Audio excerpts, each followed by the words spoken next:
सुलेमान ने कहा तख्त रोको, रुका जहां चींटियों का पड़ाव था।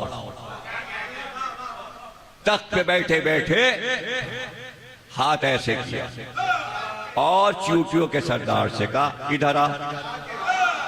अब भाई इताअते नबी तो है। सरदार जो था चींटियों का फौरन सुलेमान के हाथ पे आ गया। अब यूं किया सुलेमान, क्यों अपनी कौम से ये क्यों कहा कि जल्दी बिलों में घुस जाओ? कहा हमने तो उनको तंबी की, बताया भाग जाओ घरों में, सुलेमान का लश्कर आ रहा है।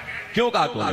कहा बादशाहों का क्या ठीक है, जब वो आते हैं तो अंदर जो भी चीजें हैं रोनते चले जाते हैं। तो हमने कहा हमारी कौम मर जाएगी, हमें अपनी कौम बचाना है। अच्छा चींटी अपनी कौम तो बचाए, अली अपनी कौम।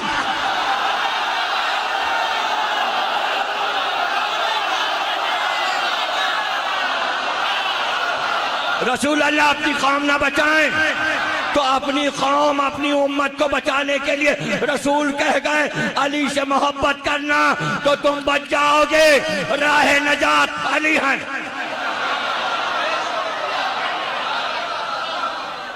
हमने तो अपनी कौम से ये कहा जल्दी भाग जाओ, बादशाहों का क्या ठीक है, वो रोनते हुए निकल जाते हैं।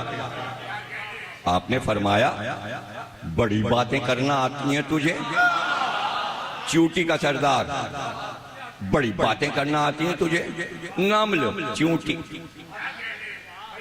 बड़ी बातें करना आती, हम तुझे रोनते हुए निकल जाते।